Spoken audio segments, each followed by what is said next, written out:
What is up? It is Jim here. Today I have a new gun for you guys, and this is the Working Desert Eagle.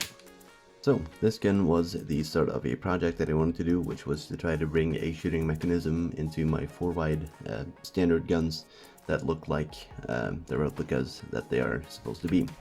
So we're going to start off with the grip, which is built sideways, of course. Best way to build the Desert Eagle grip.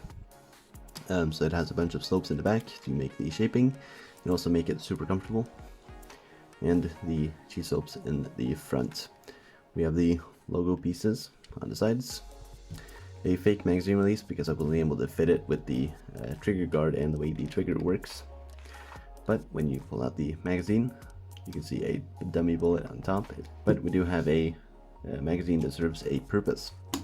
A double purpose, that is. So this magazine holds the bullets that this pistol shoots. And we can load it into the...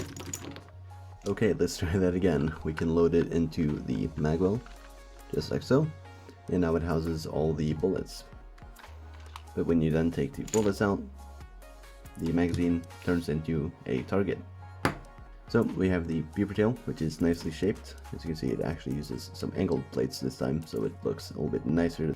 We have the hammer in the back, which does not work. The one thing I wanted to do when I couldn't get the magazine mechanism to work was to get the hammer to pop up when you pulled the trigger, but I was not able to make any type of connection through here because of the way the grip is attached. So it does get pulled back a little bit with the slide, and then it just stays back. So on the side we have the safety, which isn't really ambidextrous. It doesn't really serve a feature either. We have the slide lock, which of course works.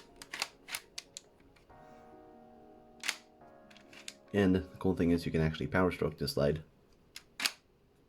So of course the trigger works. Since the pistol works, it needs to have a working trigger. As you can see, it moves this piece. I'll go over the mechanism a bit more later. We have the chamber on top here and the barrel, and you can actually attach a red dot sight or an ACOG if you want to on top here. We have the front sight, the barrel, and the barrel. It's double barreled. Now, this is the real barrel, this is the fake barrel. So this is where the bullet flies out, and also when you load the bullet in.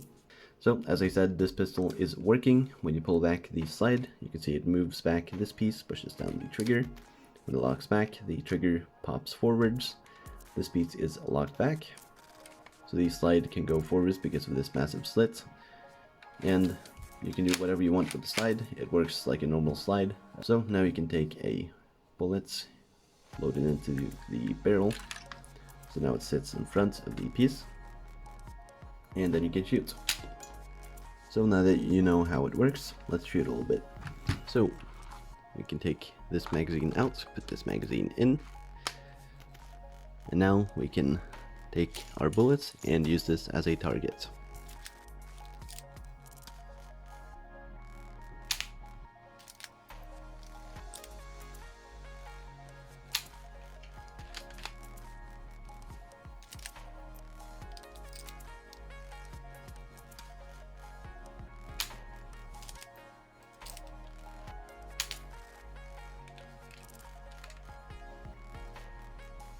So, I said this pistol was not hard to take apart, and it is not. All we have to do is take out our magazine. We need to move down our safety switches, pull this cover off, then it reveals the rubber band attachment for the slide. So we just need to take that off, and then we can just split the sides of the slide. So here you can see the trigger piece right there, and the propulsion mechanism. We can also take this part off just by lifting up on the rear and tilting it off the front. Here is our trigger. It is just a Technic L piece, 3x5 L piece with a couple of beams and a rubber band attached. And then it is just held in place by this one, so by this piece, so it can't really go up much more higher than it needs to. And this is about the height where it just gets pushed back nicely and still is able to hold it forward. So this is just the rubber band piece that propels the slide forwards. Here we have the piece that makes the bullet go flying. It is just a couple of pieces put together, and it has a pin going through and a rubber band that is attached up there.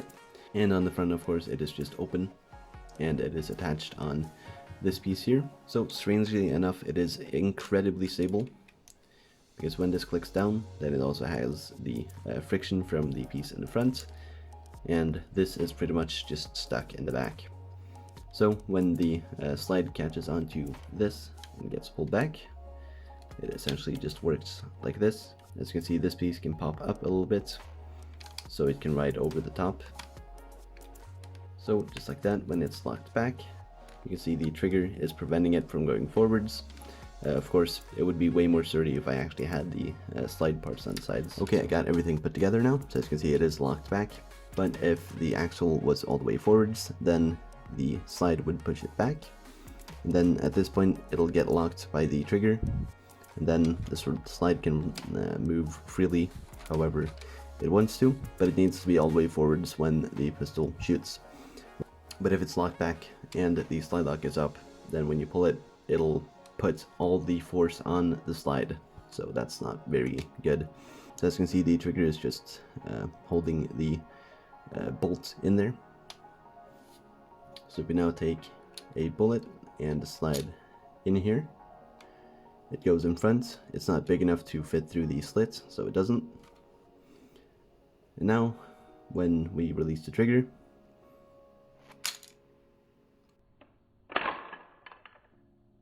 but it'll send the bullet flying out, and everything will be completely reset. So putting this pistol together is a bit more of a pain, considering this piece will move around freely as it wants to.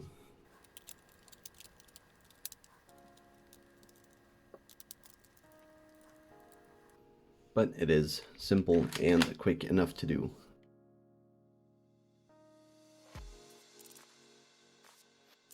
So that is pretty much it. I hope you guys really enjoyed this pistol, because I did work really hard on getting this working perfectly fine and also looking really good.